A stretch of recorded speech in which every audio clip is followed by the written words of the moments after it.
Oh, it didn't load the intro. Play.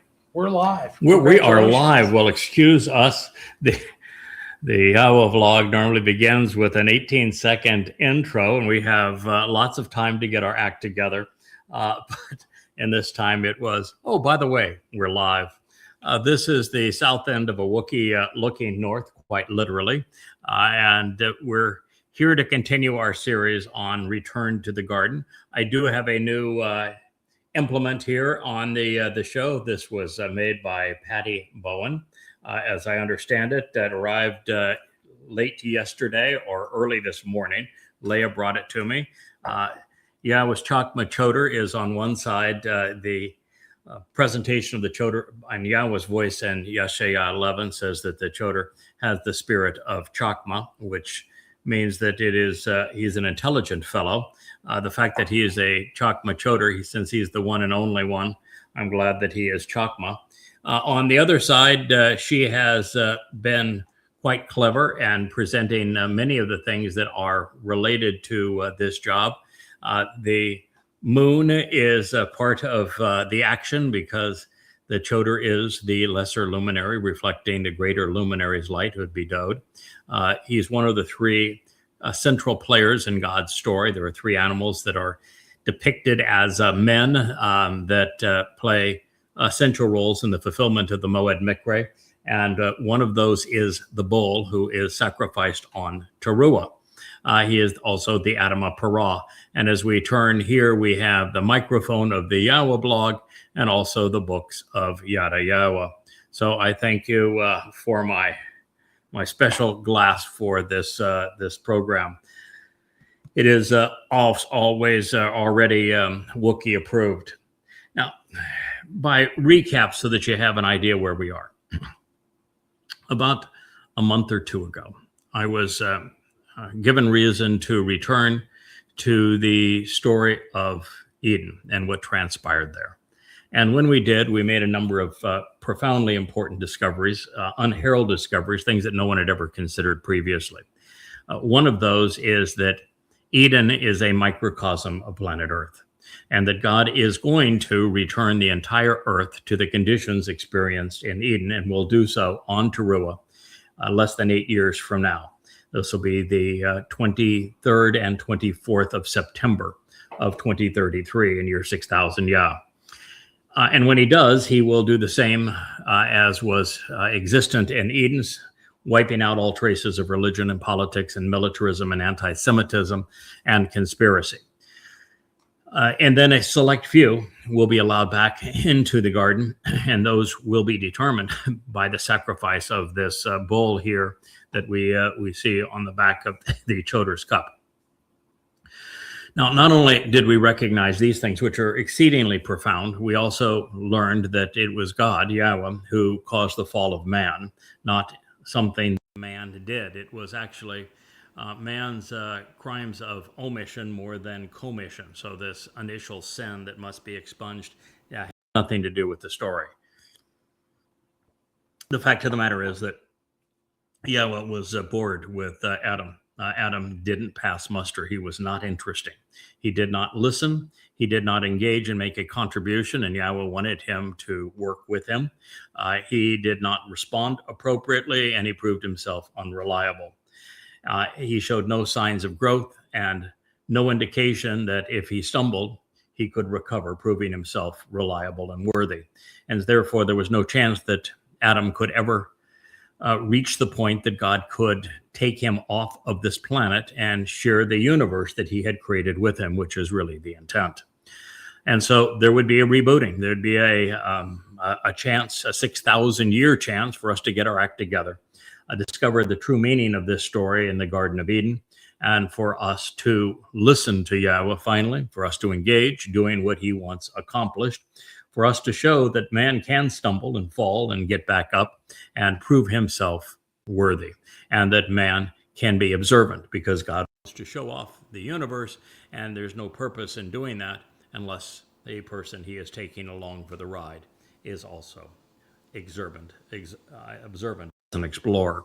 So this was a fairly profound series of discoveries, because it shapes what we must achieve to be among those that God is going to afford this marvelous opportunity. Otherwise, no one's getting off this rock alive.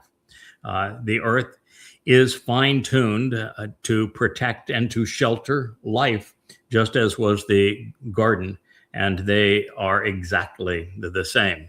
The other thing that is, of course, interesting is that the basis of Gan, garden, and the basis of Sukkah, shelters, is the same. Their actionable roots are as identical. They speak of a sheltered and protected garden that is conducive to life. And therefore, we're going to see the fulfillment of this return to the garden take place on Sukkah. This will be the 7th of October, a Shabbat, of course, in year 6000 Yah 2033, 15 days after, I should say, the restoration of the conditions of Eden across the entire planet. So these are all very profound insights, but there were even more, and that we came to recognize that the Tree of Lives represents Dowd. He is the same individual that Yahweh calls the greater luminary in the preceding chapter of Bereshith Genesis, when he is talking about the 4th day of creation. Dowd became the Tree of Lives because he was the one who, in his 2nd of 3 lives, fulfilled Passover, opening the doorway to life. Heretofore, that has never been a conclusion deduced or shared by anyone. We also came to the conclusion that the Tree of Knowledge is these series of books called YadaYah. There's 35 books in this series of YadaYah. Yada means to know Yahweh, and they are all free in the library at YadaYah.com. Not only that, we became aware that Yahweh's presentation of what is probably the most important prophecy for our time, that of the Choter, spoken of in Yahweh's voice in the 11th chapter of Isaiah. It is the most comprehensive prophecy in terms of the arrival of an individual that you will find anywhere. It's also repeated in the 14th mashal, or proverb, written by King Dowd. And it is about a Choter who is a stem, who has roots that are deeply entrenched, who is a Natsir, which is an observant branch, who is in fact the Etzah, the tree, providing the comprehensive counsel on Dayath knowledge. So the Choter is in fact the tree of knowledge. You're listening to him now. Lots of insights for a return to the garden, none of which were previously heralded, all of which are profoundly important. So now, as we have moved through this story, one of the things we just heard God say is that Adam and Chawah, prior to embarking on eating the fruit of the tree of knowledge, and I should also tell you that the tree of knowledge is actually the most important character in this story. It is representing a man. It's most of God's symbols represent men. And the tree of lives, while massively more important than the tree of knowledge, is mentioned. It's just mentioned in passing, and all the focus remains then on the tree of knowledge. And that before Adam and Chawah imbibed and bit into the tree of knowledge, they didn't just take a bite. They continued to devour everything they could. They were naked, wearing nothing but a smile, and they were comfortable in God's presence that way. It was only until such time as they had done precisely what God asked them not to do that they were uncomfortable being naked and exposed in his sight. Now, this is important because religions and the religious are all fixated on what one wears and of hiding, particularly the female form, when God's got no such issues. And the fact is, you probably are not ready to be invited back into the garden if you're fixated on religious dress or on modesty, because you have to be ready to be fully exposed to Yahweh. fully exposed to God before you'll be comfortable in his presence in the garden. The other thing we learned is that the parting shot of what transpired in the garden prior to Yahweh's rebuke and his questioning of Adam and Chawah was that God said that it's important for a man to walk away from his mother and father and to be with his woman. The reason this is important is that it is a departure where, as I've said, I'm the first to recognize that man did not cause the fall of man, nor did woman. It was God that caused it. And he did so because he wanted us to have the opportunity to demonstrate that we could be interesting companions. And as he does that, he is leaving man to his own devices. And this is important for us to understand that we are now in a position where we have to demonstrate our worth. And to do that, you have to walk away from the family of man. This is the very thing that God spoke to Abraham about as the prerequisite for the covenant. You have to walk away from Babel, which is the integration of religion and politics into one's life. And you have to leave your father's house, which is very much like the statement that God just shared here in the second chapter of Bereshith in the Torah. So we're being set up for what would be required to be part of the covenant. And central to that today requires listening to the voice of Yahweh. So here's what we read next. Then with ongoing implications over time, they actually heard, Wah Shama, they, masculine singular, as in mankind, would hear with the benefits of listening continuously playing out. This is the call imperfect, third person, masculine, plural, that which pertains to the call, the voice of Yahweh Almighty, as he independently and on his own initiative, unaffected by any other influence, was traveling about pursuant to Gan, the enclosed and sheltered garden, this covered and protective enclosure for life, concerning the Ruach spirit of the day. Now, before we continue this particular statement, and this is the first part of Bereshith 3:8, let's analyze some of God's choices of nomenclature. First, Shama. This is the great catastrophe of religion, and it plays out more aggressively and negatively in Judaism. Well, Judaism, Christianity, and Islam all have this problem. God never once asked us to speak to him, never once asked us to pray. He doesn't want us to bow down before him. He doesn't want us to worship him, but he most certainly never once asks us to pray. But he quite often asks us to shama, to listen. Now, Jews screw this up when Yahweh in Dabarim, the 4th chapter, he's telling Jews, he says, shama, listen, Yahweh, your God, is one. And Jews, rather than saying, well, okay, Yahweh's God's name, and there's just one of him, and we need to listen to him, they talk over him. They turn the Shama into a prayer and talk over God rather than listening to him, and then they even replace Yahweh's name with Adonai, the Lord. It's a shame. Paul, in creating Christianity, said, pray without ceasing, which means don't listen to Yahweh.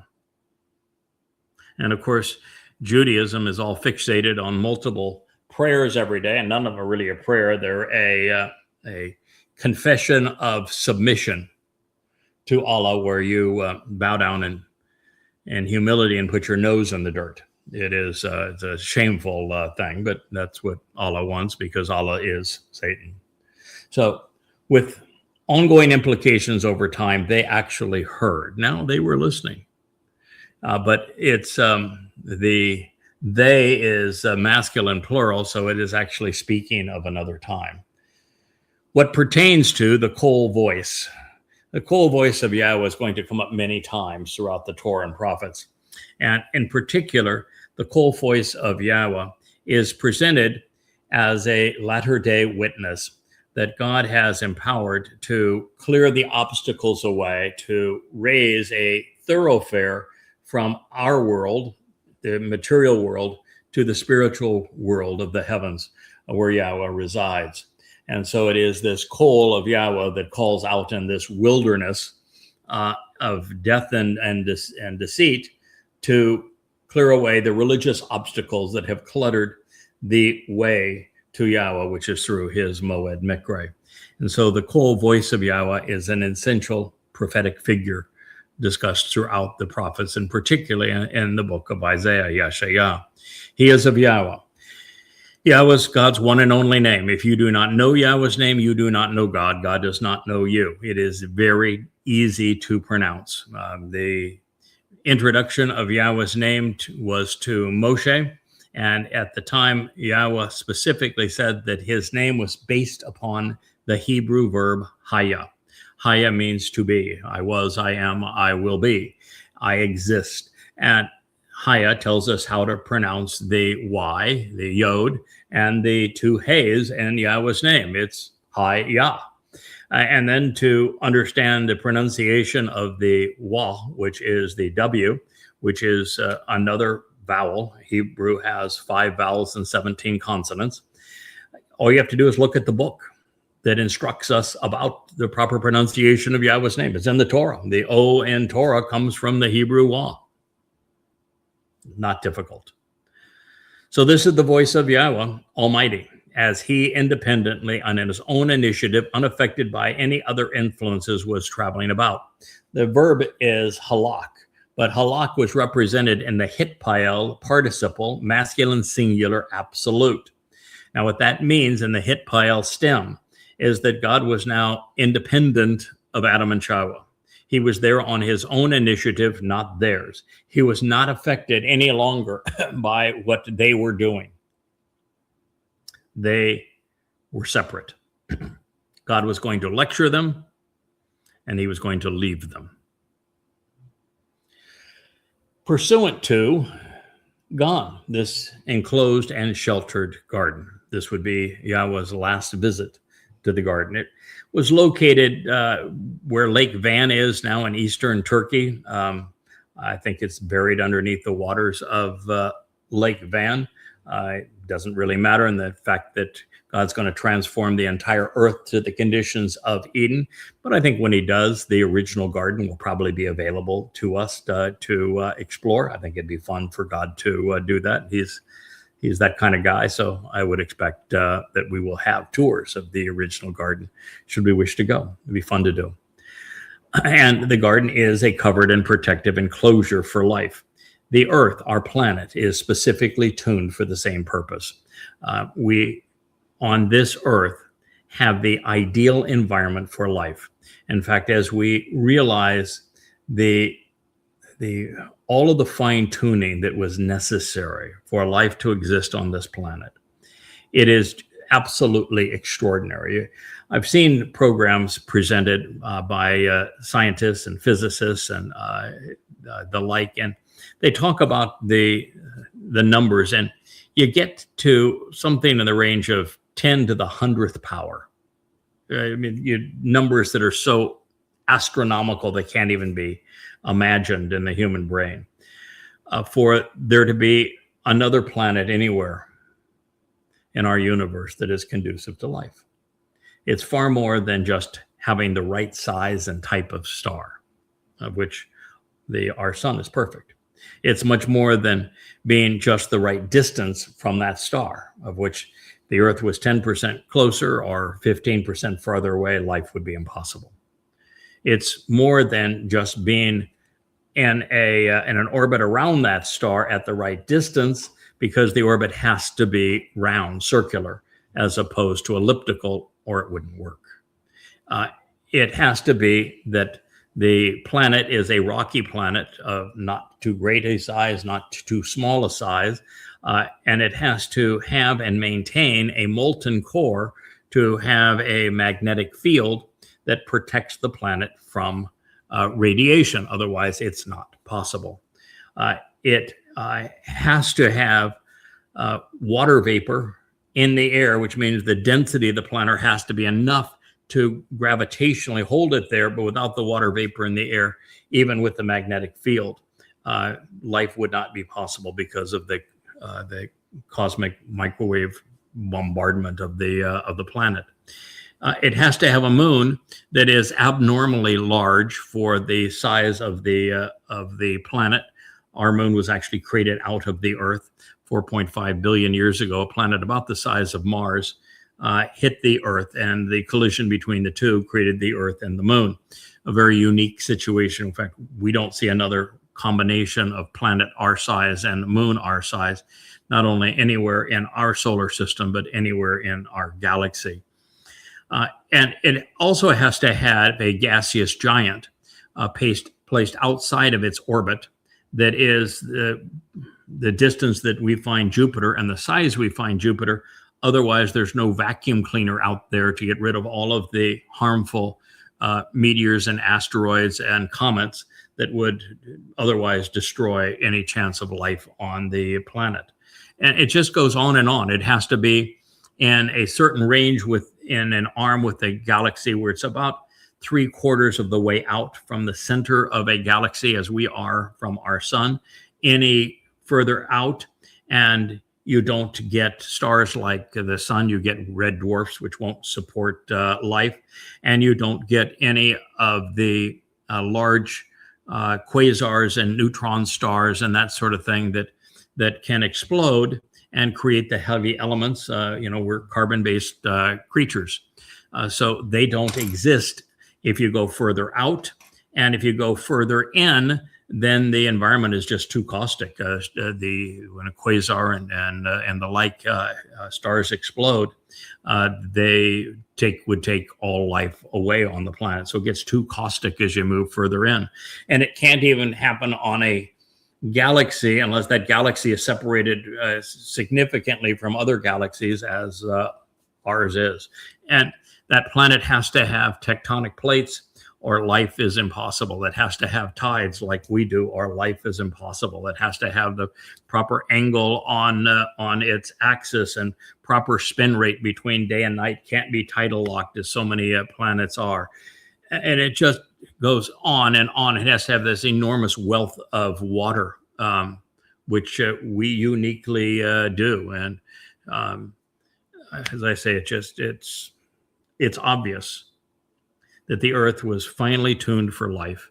And even with all of that tuning for life, the odds of spontaneous generation as opposed to intelligent design, particularly with the three-dimensional language of DNA, places the possibility of life emerging from matter at a far greater number. I think it's 10 to the 54th power is the best scientific explanation now, it's far less possible than if you would imagine a tornado that was whirling over a junkyard, magically creating a 747 that was flyable. That's not possible. And you should know that life from non-living material, particularly life form that can have a ready supply of food, have a means to process that food for energy, and have a means to replicate itself,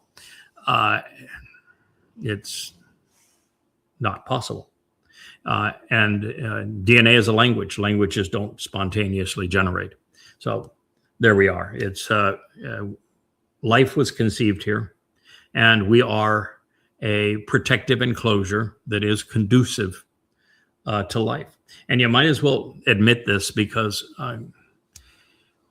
man with a physical body isn't going anywhere. Yeah, we can go to the moon, but a big deal. It's a 3-day cruise in a slow rocket. No, it's and even there, we can stay there 4 or 5 days, maybe pushing it at the extent. But the issues there is you're still exposed to the cosmic radiation. You get 14 days of utter darkness where there's no source of power. The regula, which is that super abrasive dust that exists on the moon, has an electrostatic property. It destroys everything. It cuts right through spacesuits. It destroys instrumentation. You could be there for a very short period of time, and everything that you're using would be absolutely destroyed. You can't land one spacecraft near the others because it would kick up this regula such that it would be unbelievably destructive. You'd have to ultimately build yourself a hut, no windows, an exceedingly thick earthen kind of door, going back into the Stone Age, if you will, to be able to survive the radiation. And if you're going to build something like that, it's an earthen hut out of the regula, why not just dig a hole in the ground on Earth? Then the view would be the same, right? And then you've got the issues of the human body can't continue to function in zero or lower gravity than what we experience on Earth, because everything falls apart. Our hearts weaken, our muscles weaken, our bones weaken, everything about us falls apart. So it just can't be done. So man's most certainly not going to Mars to live. You might go to Mars as a vanity project to die, but that would be it. So this is it, where we are. And it is equivalent to Eden, and God is offering, committed to returning the earth to the Garden of Eden. And those that will be there because they have listened to what we're talking about now, and they've availed themselves of what we're talking about now. Without this message and it being finally heeded and resonating among God's people, it wouldn't happen. Now, this goes on to say that it's not just pursuant to the enclosed and sheltered garden, but it's concerning the Ruach spirit of the day. Now, this is the first mention of the Ruach in the garden. And here it is after humankind has failed and is going to be booted out. The Ruach is mentioned in the creation account earlier, and it's the Ruach that Yahweh dispatches to expand the universe and to regulate it, if you will, to make certain that that light that he conceived is managed in an appropriate way. Matter of fact, it's just really an interesting thing to note that God said, "Let there be light." And I don't think people have a full appreciation what that means, because light is the very stuff that is later turned into matter. Energy and matter are the same things. They're just different amounts of the same thing. That's what E equals MC2 represents. That matter is a form of organized light, and that it is it's like the same amount of light and matter. You have to multiply matter by the square of the speed of light to equal matter. But here you go. The correlation between the two, matter and energy, is the square of the speed of light, because the speed of light speed is the governing factor of the universe. It is the thing that regulates the universe. It's not just that it is the universal speed limit, and it is. Nothing can or will ever travel faster than light. If something, a physical entity, were to travel faster than the speed of light, it would destroy the universe. It would have to becomes so large in terms of its inertia that it would consume the entire universe just to propel it. And it would exist in multiple places at one time, defying the laws of physics. But the worst part of the whole thing, if you to move faster than the speed of light, you would unravel the very fabric of space-time, such that consequence would precede cause. And so cause and effect, the effect would precede consequence or cause if we were to travel faster than the speed of light. And it just is absolutely impossible to tear the human body apart if you even approach that speed and your spacecraft hit just a random hydrogen atom. It'd be like a nuclear bomb going off. Your body, as it approaches the speed, all matter stretches so that your entire body would explode. It is just, for every way you look at it, it is an impossibility. Just to propel something anywhere close to that would take all of the energy in the universe to even approach it happening. And even then, based upon that stretching of the fabric of time, it would destroy the object being accelerated to that point. And even at the speed of light, there's no part of our universe that we can visit. We can't even approximate it. The fastest we've ever created a spacecraft is one without a human, so that we could send it very close to the sun and slingshot around the sun, which would kill it if it had a human occupant. And that one is traveling at 0.1% of the speed of light. 0.1%. That's the closest we've ever gone, and we can't even approximate that at this point. And at this point, that would take us many thousands of years to even get to the first star. And there is no way to replicate humanity in space, and our bodies wouldn't survive the low gravity environment. It's a factual impossibility. We'll never get beyond this planet to live. As a vanity project, we could possibly get to Mars, but no one's going to live there. We can return to the moon, but no one's going to live there. This is the only place that we can live, and it is therefore designated as God's view of this will be our sheltered garden. It's also interesting that not only is light the substance of matter, not only is light the universal timekeeper, not only is light the means to regulate the universe, its defense mechanism really is light. It must make certain that no particle ever exceeds the speed of light, or it'd be the unraveling of the undoing of the universe. And it's the ultimate timekeeper as well. But also, information cannot pass from one place to another any faster than the speed of light. Even a quantum computer, it's still limited to the speed of light. So all of these things are absolutely fascinating. My favorite aspect of all of this, as we'll get back to the spirit of the day, is that what I've long stated is that when we get rid of our physical bodies, which means that you've got to get away from religion, because Judaism, Christianity, and Islam all believe in the resurrection of the body. That's counterproductive. If you have a body, you ain't live on this planet. And you're still restricted. You can't go to the next dimension. It is only when you don't have a body and your soul is encased in light and energy that you have the opportunity to be enriched and empowered and enabled. And so when that happens, then we, in fact, can do what God is looking for man and woman to do, which is to be trustworthy enough that he can take us off of this planet. But here's what's the beauty of it. On a photon of light, let's say we had a photon of light that left a star that is 50 billion light years away. It did not take that photon 50 billion years to reach our eyes. Not from its perspective. From ours, perhaps, but not from its. You see, from the moment that photon of light left that star to the time that it reaches its ultimate destination, 0 time passes.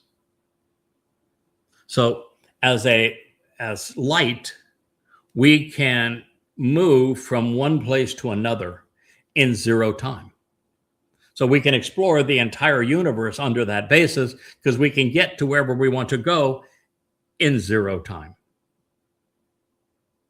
And so time is takes on an entirely different dimension when you are light energy than it does now. It's just such a fascinating study, and all of this is available to us through YAHOWAH's discussion here in Bereshith in the Torah. Now, as for the spirit of the day, the spirit of this day is that everything we have just considered about the garden is prophetic. It's prophetic of where we are, who we are, and what you're being invited to experience as the earth is returned to the garden. You see, I shared with you that the tree of knowledge in the garden is the Choter that is presented in the 11th chapter of Isaiah and in the 14th proverb of Dowd. This unique individual is the most ruach of all people who have ever lived. The Choter is given the 7 spirits of YAHOWAH.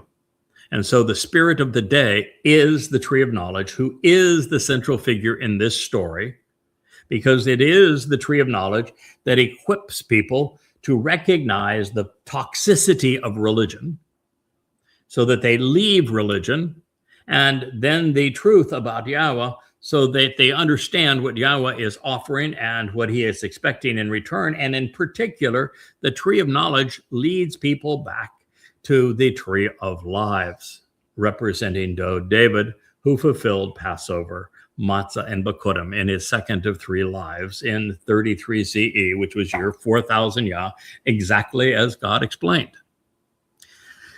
Now, to be able to accomplish this at this late date and to reveal all of these insights that mankind has never considered before, everything I'm sharing with you now, no one has ever processed previously. No one. I mean, how does one guy come up with 10,000 unique insights that no one has ever perceived before and can show you how to derive them through the very words of God? And all of the people who have come before him haven't come up with any of them. It's because this individual was uniquely given the 7 spirits of Yahweh. The first of those is the very spirit of Yahweh. It's called the Ruach of Yahweh. And what that enables this person to do is to be the Kol, the voice of Yahweh, to represent Yahweh at this time. And you might say, well, why doesn't God just speak for himself? Because that isn't the way he operates and isn't the way that man has chosen.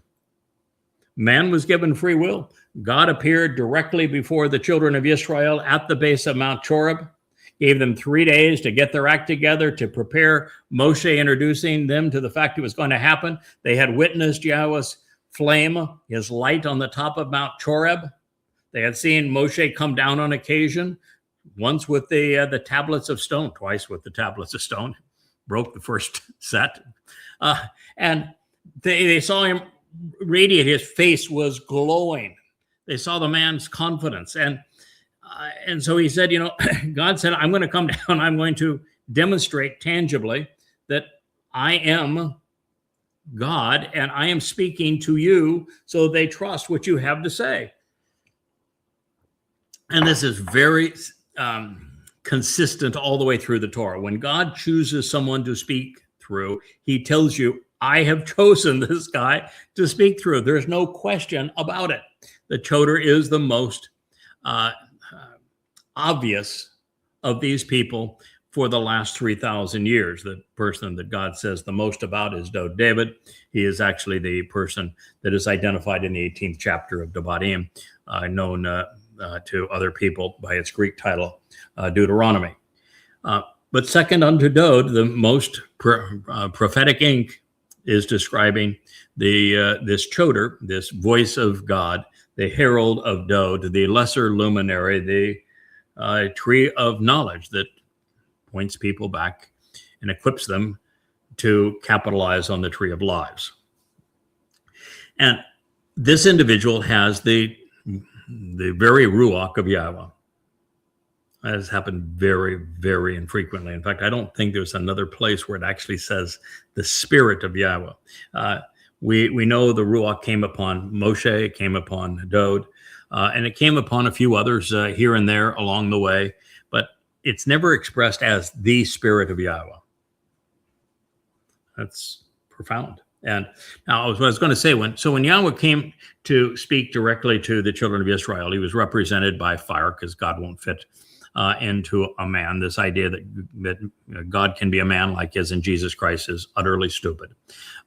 God won't fit on our planet, much less in our solar system, much less in our galaxy, and even in this entire universe. He has to be larger than the universe he created to have created it. So God is a dimension beyond our 6-dimensional universe. So for God to project himself into our presence, he has to do it in some manner. And the way that he did it there is he created a fire. Fire represents light and energy, and therefore is a really ideal metaphor for him to convey his existence to us. So he appeared as a fiery light in their presence, and he spoke in his voice to them, and he didn't get a full sentence into it before the children of Israel says, no, no, no, no, no, no, you go away, man. We're going to die. They couldn't handle being exposed to God. They didn't want to hear directly from him. They told him to go away, to shut up. They never wanted to hear from him or see him again. Now, God didn't get angry at this. Surprise, surprise. God said, "Hey, no, I'm with you on this one." I happen to agree that makes absolute and perfect sense. You will never see or hear from me again. From that point on, God's revelation to man was through men. He would speak through the likes of Moshe, Yashayah, Hosea, Zechariah, particularly through Dowd, through Samuel, and finally, in the end, through his Choter. So that is what God has chosen. That's what man has chosen. That is the way it has always been. It's the way it will always be. When Dowd returns as King of the universe on Kippurim, the 2nd of October, 6:22 p.m. in Jerusalem, as the sun sets on the 2nd of October, 2033, in year 6000 Yah, when he returns with YAHOWAH, God said he's going to be Elyon, the very influence of God in his presence and in our presence. So God is going to continue throughout eternity to work through individuals of his choosing. Dowd is the most important of them. This fellow named the Choter, this tree of knowledge, is high up there on that list, but way below Dowd.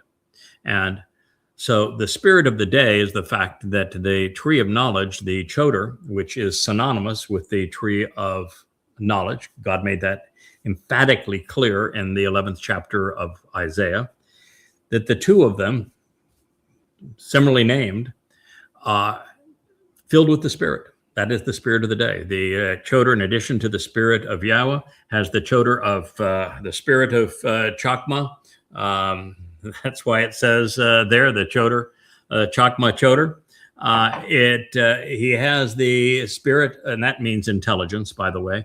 It's often translated wisdom, but I think the intelligence is probably a more accurate rendering of Chokmah. It's how Dowd introduces the 14th proverb, begins with talking about the Choter's wife and said she is really smart too, but goes through and some 6 or 7 times talks about from his perspective, and therefore God's perspective, the Choter is uncommonly intelligent. That's why he's able to write these kinds of books, to lay out, for example, the next 8 years on this planet and tell you exactly what's going to happen, where, when, and why, so that you're prepared for it, which no one previously has been able to do. I mean, he identified the fellow that Christians have been searching for, that is the Antichrist. He has told you the exact day that God is going to return. He's told you the exact day the witnesses are going to be there, when the Torahless one is actually going to make his diabolical decree about him being a god, when he's going to change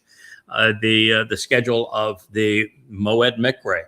All of that is laid out. The first day of the time of Yaakov's troubles, when Israel is going to be forced to capitulate its heart and soul to create a fake Estonian state to make the nation more vulnerable, when Alaska flood 2.0 is going to happen. All of that I've laid out for you in this book.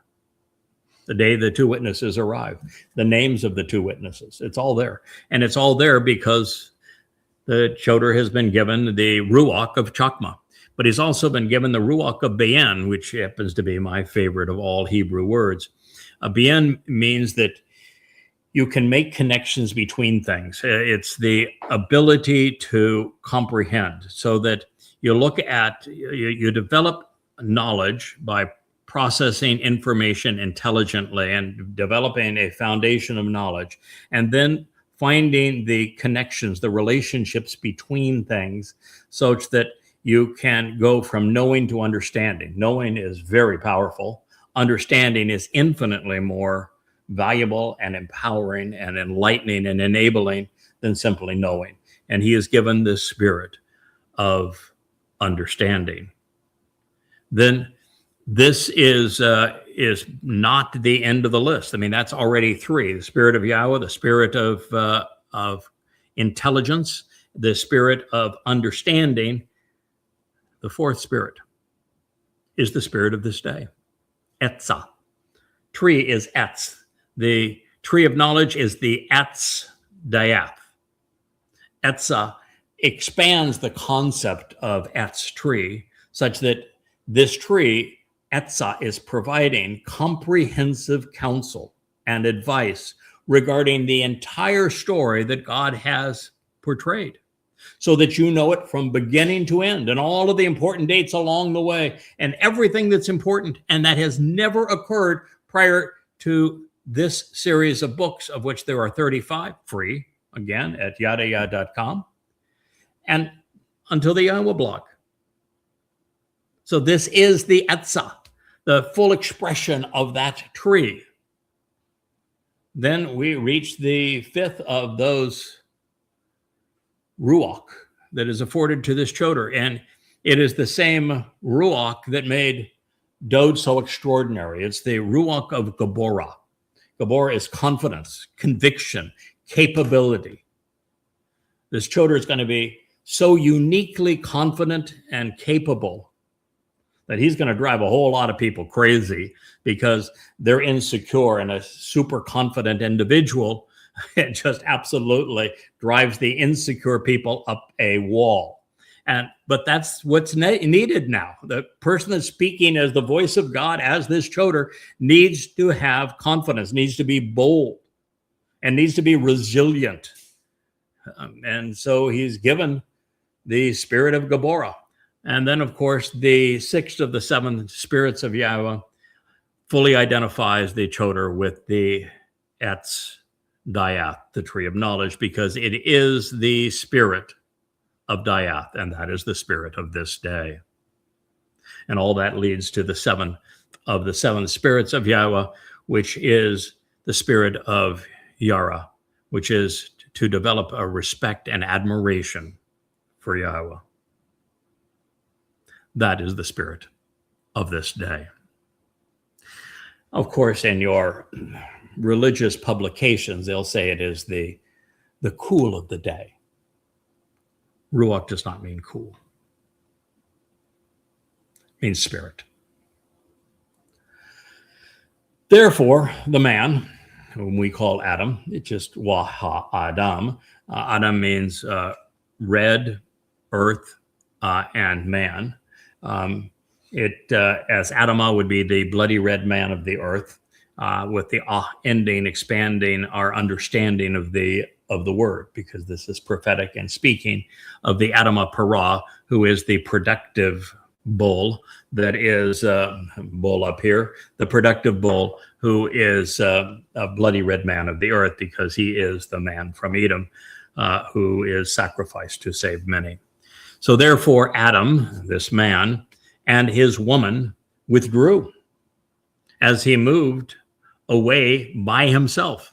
So he moved away would mean that the man moved away from everybody, from Yahweh and from Chowah. Chowah is actually the name of the first woman conceived to help man. It's another insight. Man was created in God's image when God gave a man a nasama, which is a conscience. The man would have had all the normal features of a human outside the garden. He would have had a soul like every human outside of the garden, but he was created in God's image with a conscience, a nasama, which enabled him to process information rationally, cogently. It made man intelligent, gave him the capacity to be intelligent anyway, and to have a conscience, to be able to discern between right and wrong, good and bad, productive and counterproductive, to be judgmental, to be discerning, discriminating. It's all things that artificial intelligence is incapable of replicating. And the Nasama is better than a bunch of processors and circuits. I can promise you that. And so that has the man withdrawing. I was going to say that not only was man created in God's image, woman was not created in God's image. Woman was created in man's image, according to the text of our Creator.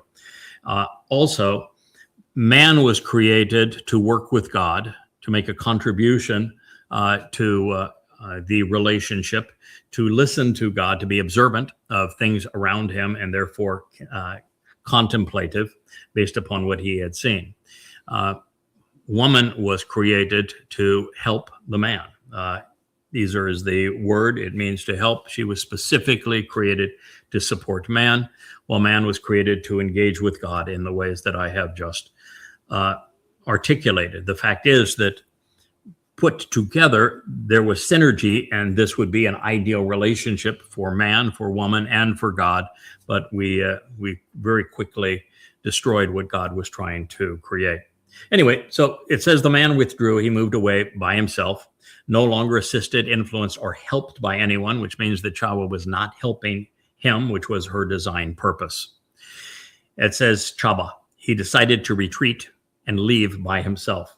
Hitpael, which means that he was not being acted upon by any other influence. He was on his own. Imperfect means unfolding implications over time. Third person masculine, which means it was he that was moving away and withdrawing from the presence of YAHWAH, Almighty God, in the midst of Hagan, the sheltered garden's Etz tree. Now, many would change Etz to the plural form and say in the midst of the garden's trees, but it's singular. It's masculine singular, as a matter of fact. Adam just didn't get lost among the trees. He went back to the tree of knowledge, to the central figure and central character throughout this story, which is the tree of knowledge, the Etz Dayath. And tree here is just such an interesting word also, because it's not only a productive, upright life with firmly embedded roots and branches, which reach up to absorb the light, presented exactly like the Choter is presented in the 11th chapter of YAHOWAH, Isaiah. But when we look at the Etzah version of Etz, it means to provide counsel and advice through diligence and effort on the entirety of the plan, for the purpose of developing a backbone while overcoming challenges to advocate the proper response. And this is important because the very thing that Adam didn't do is show some character, overcoming the challenge of being offered the fruit and saying, no, God said we shouldn't eat it. Or even if he had taken a bite to accommodate the woman, said, you know, God says we shouldn't continually do this. Let's just set it down and it'll be okay. And it would have been, but he didn't. So that is important. And related to the spirit of the day, we find Etz, which is the basis of Etzah, which is the counsel on the entire story that is provided by the Ruach to the Choter. So clearly, there was a lot to unpack in that last statement that is important to our understanding and to see why everyone is behaving as God is depicting them in this story. And after we had had the characters described and we've watched them interact and they've been introduced along with their attributes, we find that God's solution to being unimpressed by the man is being laid out here. His cold voice would convey his solution. The descriptive title, of course, belongs to the AdamAndEve, the man of the earth. God has twice spoken of YADA in this narrative, and YADA is the one who knows. That is why it is YadaYah. And he is serving as the Etz Dayath, this tree of knowledge, as the Bashar herald of Dowd, the tree of lives. Now, while it wasn't the man and woman who were listening, something we can deduce by realizing that Shama was presented in the masculine plural. Therefore, it's addressing men and women of another millennia, mankind in another time, our time. Nevertheless, by having devoured some of its fruit, Adam and Chahwah should now have been at least somewhat familiar with him, such that they recognized him. His cold voice would have shattered their illusions, however, just as he would the delusions later in life of the religious, the political, the conspiratorialists. I have written 13 volumes excoriating religion. Here is one of 5 that destroys the religion of Islam. Here is one of 5 that destroys the religion of Christianity. And I've written 3 that destroy the religion of Judaism. So he is a voice to proclaim what is wrong, injurious, doing something no one has previously done before. So this is the call of YAHOWAH, exclaimed through the prophet YAHOWAH, who would call out in the wilderness, prepare the way for man's return to God and God's return to man, clearing the obstacles that had been strewn in the path, most of which are religious or political or militant or conspiratorial or anti-Semitic. Additionally, based upon the Torah, we know that God is committed to speaking through men and not directly to men. Understand the difference? Through men, not directly to men. He tried the to men. It didn't work real well. We rejected that. And so ever since that time, it's been through men.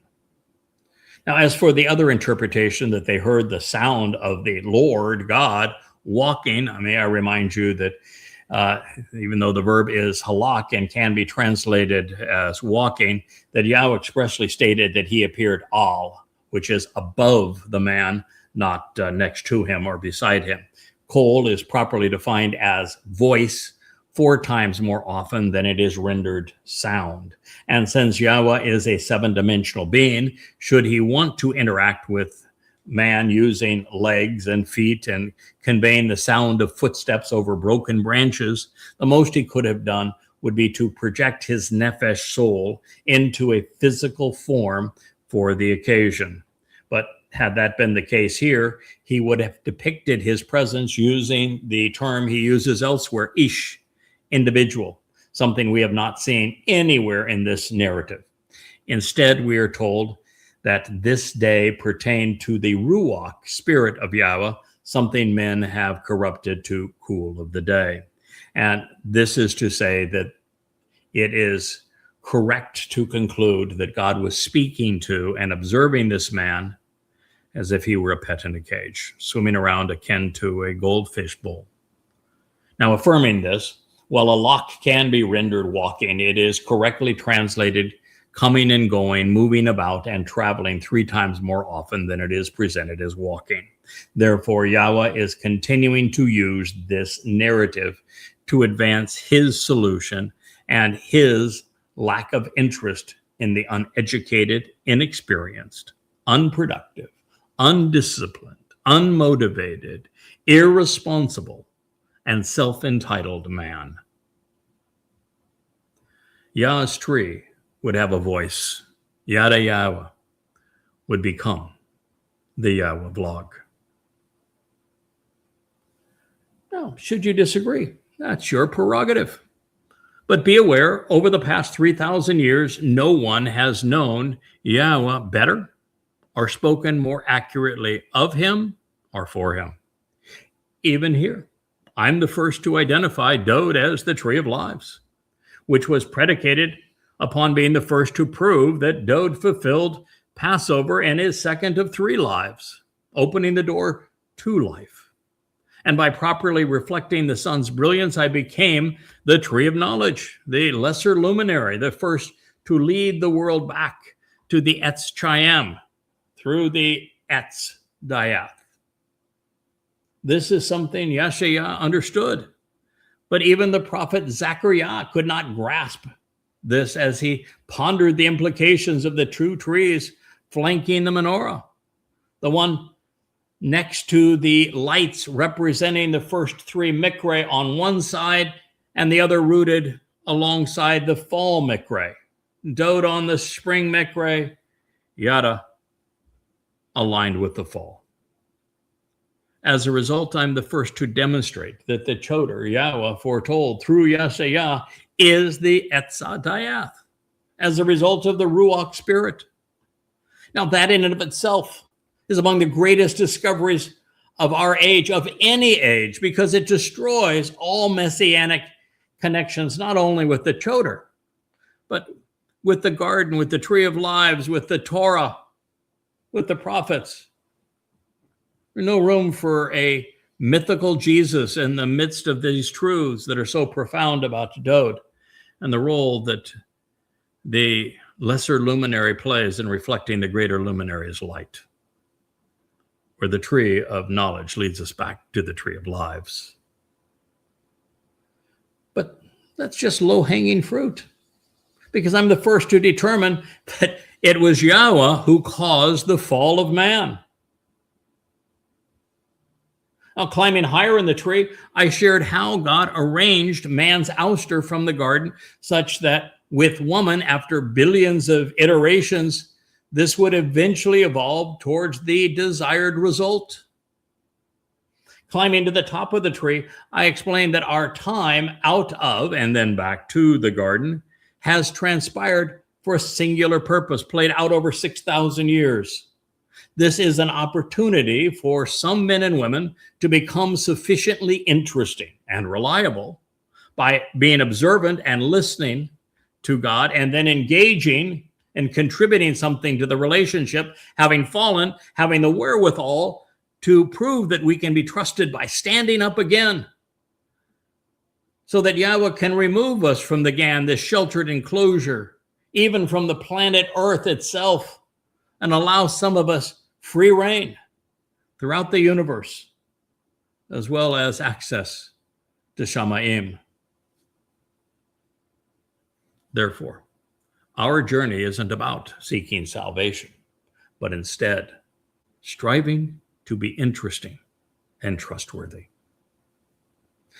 For this to occur, God would have to give us the time and the space to learn, to grow, to experience both life and death, to accomplish something worthwhile, to fall and get up again, to show that we are worthy of his attention and that we can be trusted to follow instructions. So indeed, there would eventually be those willing to listen and engage accordingly, and they would consume this fruit and become family. The initial exemplar of all of this was actually Noach, which is why he was lifted above the fallen. The Nephilim, their name means to fall, achieving this distinction by listening to YAHOWAH and then doing as God had asked, even caring for the animals that God enjoyed so much in the process. And this would serve as a sign of the covenant, made apparent by the 7 colors of the rainbow. As they broke through the stormy clouds, you can see that menorah with the 7 colors of light of the rainbow spinning over my left shoulder. Even the 8 souls above the ark, they were symbolic of the 8 epochs of mankind's great adventure. It would take 6 millennia for enough of us to become interesting, to justify opening the Gan, this protective enclosure again.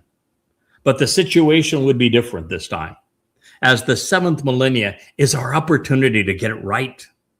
For the tree of knowledge and the 8 individuals harvesting and sharing the fruit around him, those who were designated by the Shabuah harvest and the Teruah gleaning, and now acknowledged again on Sukkah, to properly equip the mortal remnant of humanity for the greatest opportunity of all.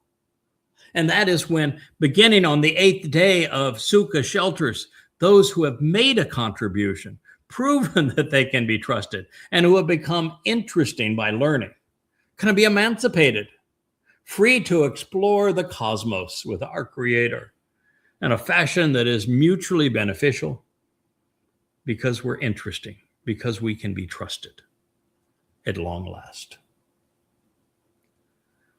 Now, as a result, now you know why my collaboration with YAHOWAH would play out over 32 years, from 2001 to 2033, and then 8 years representing this transition through the 8th days of Sukkah, and why it would require, well, so much effort, 100,000 hours already.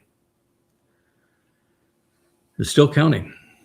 I would have to demonstrate the level of devotion required to prove that men could be trusted to work as intended, never giving up, falling, but standing again, making mistakes along the way, learning from them, growing as a result of them, coming back to the same material we have reviewed a score of times, and then learning so much more from it at the right time that it's explosive. And our understanding of who we are, where we are, and what we need to do to get from here to there.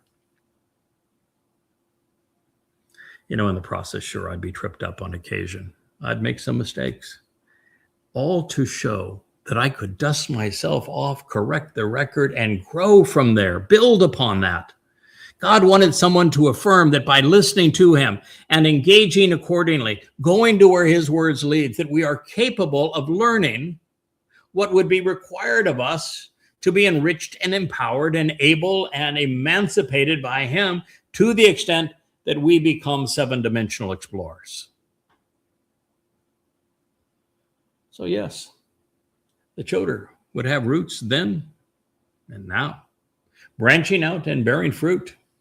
He would compose a sign that God speaks of as the Nesh, and he would have a voice, thanks to the spirit of this day. All the while, the partnership between the trees, the love and respect shared between the Etz, Chaim, and Dayeth, it's going to endure forever. Their branches intertwined. While Noach would point the way, and Abraham would be shown the way, while Moshe would record the way, and the prophets would explain the way. It would be the fruit of Dowd and YadaYah that would nourish those along the way.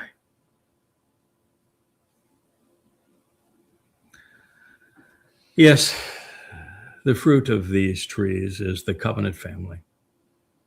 And YAHOWAH decides who has access to them and to it. So how do you like those apples?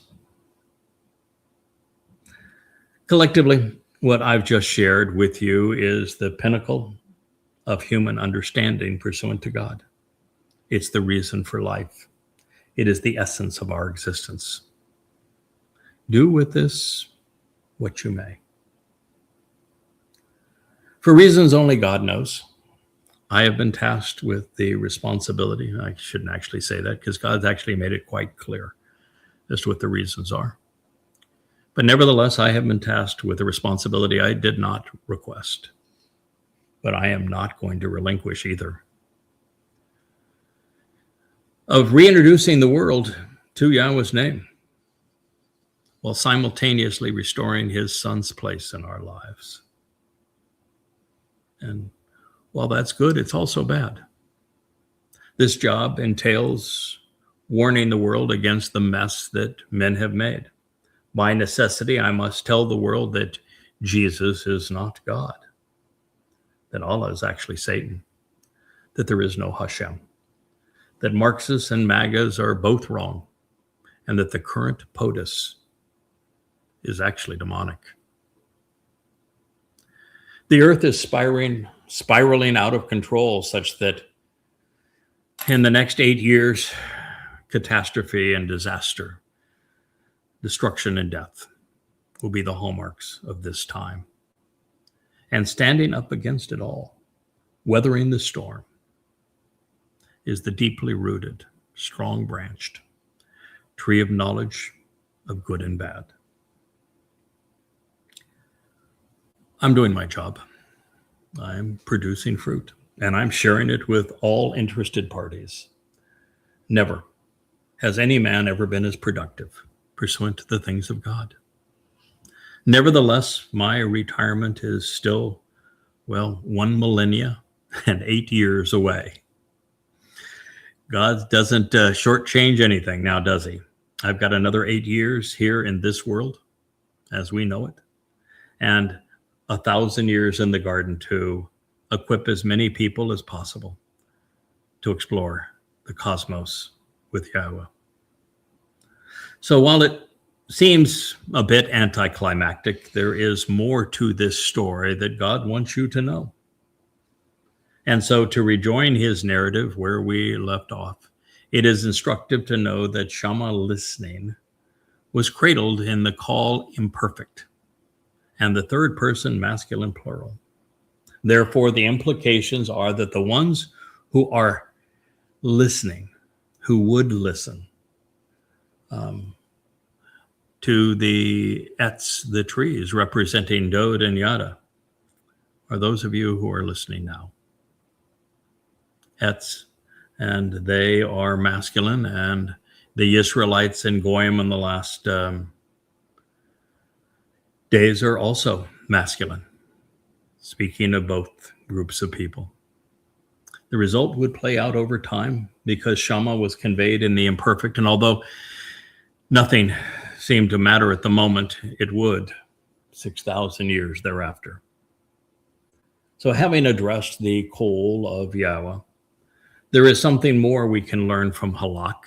It was one of two successive verbs modified by the rare use of the hit payel stem.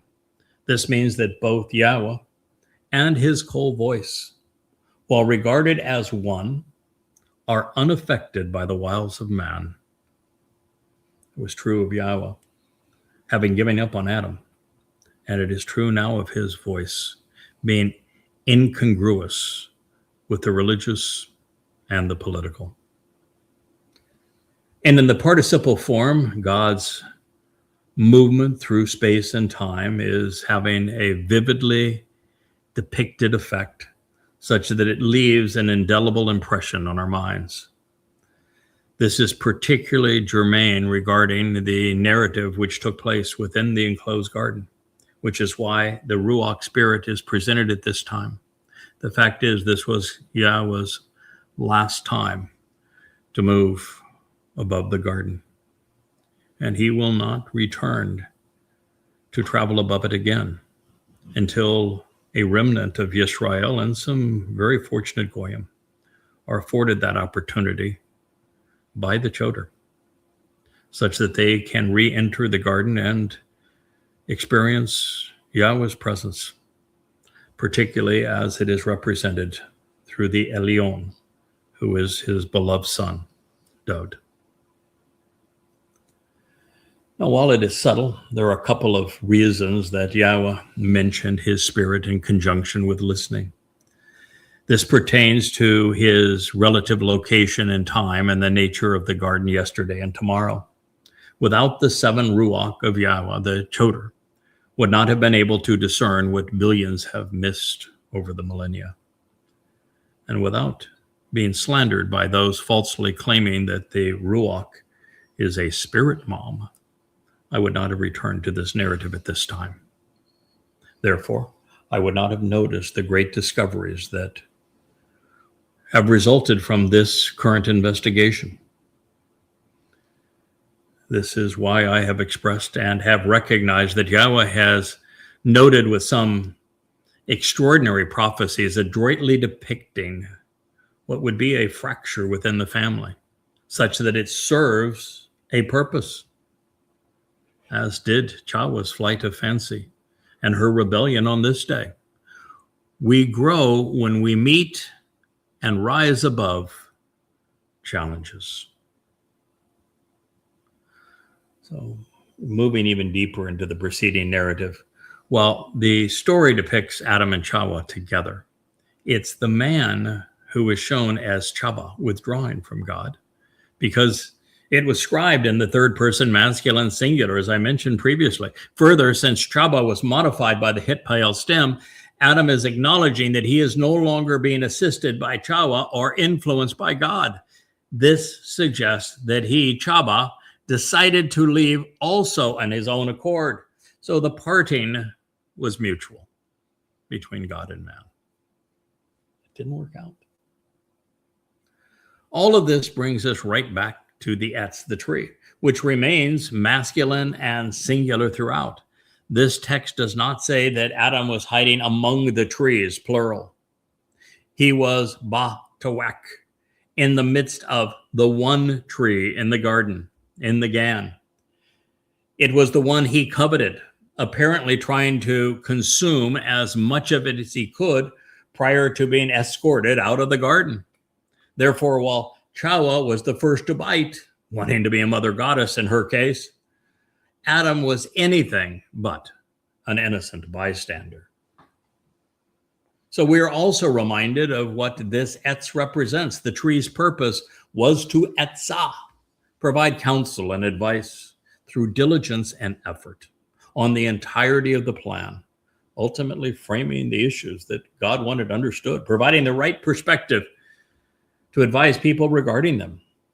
In the process, man would develop a backbone while overcoming challenges, all to advocate for the proper response. Sure, it would be painful at times as he would trip and fall to demonstrate the resolve to rise again, risking being shut out because his message would be an open defiance of the schemes proposed by those deemed authorized. I think that's a good place for us to stop this particular program. We'll rejoin in Yahweh's next statement, which is recorded in Bereshith, Genesis 3:9. And it states that Yahweh, who is God, called out, issuing an invitation to read and recite.